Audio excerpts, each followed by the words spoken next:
بسم اللہ الرحمن الرحیم۔ محترم سامعین و ناظرین، آج کی ویڈیو میں ہم بات کریں گے کہ قربانی کے جانوروں کی عمریں کیا کیا ہونی چاہیے اور ان جانوروں میں سب سے افضل قربانی کس جانور کی ہے۔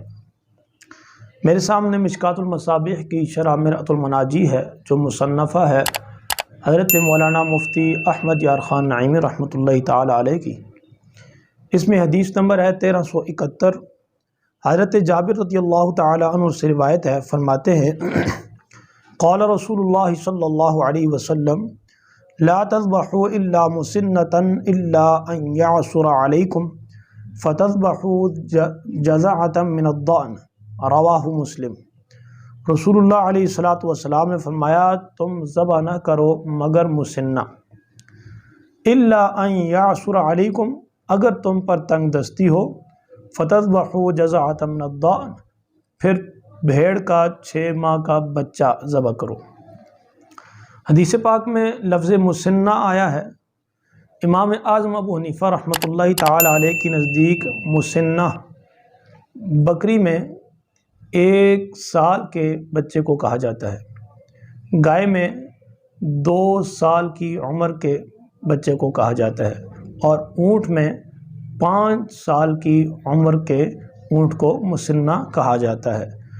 گویا احناف کے نزدیک قربانی کے جانوروں کی عمر میں اونٹ 5 سال کا، گائے 2 سال کی، بکری 1 سال کی، اور بھیڑ کا بچہ 6 ماہ کا ہو جب کہ وہ دیکھنے میں 1 سال کا لگتا ہو، یعنی اتنا وہ فربا ہو۔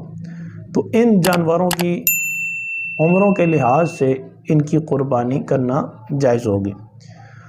اور رہی یہ بات کہ ان جانوروں میں کس جانور کی قربانی سب سے افضل ہے، تو حضرت ملا علی قاری رحمۃ اللہ تعالی علیہ کی کتاب مرقات کے حوالے سے یہاں پر لکھا ہے کہ قربانی کے جانوروں میں افضل قربانی اونٹ کی ہے، پھر گائے کی، پھر بکری کی، اور پھر بھیڑ کی۔ یہ تھی افضلیت سے متعلق وہ بحث جو آپ نے یہاں ذکر کی ہے۔ اگر اللہ رب العالمین نے گنجائش دی ہو تو سب سے پہلے اونٹ کا ہی تعین کریں، اگر وہ نہ ہو سکے تو پھر گائے کا رخ کریں، اگر وہ نہ ہو سکے تو بہترین بکرا یا بکری کریں، وہ نہ ہو سکے تو پھر بھیڑ کی طرف آئیں۔ اللہ رب العالمین ہم سب کو اخلاص کے ساتھ اپنی راہ میں جانور قربان کرنے کی توفیق عطا فرمائے۔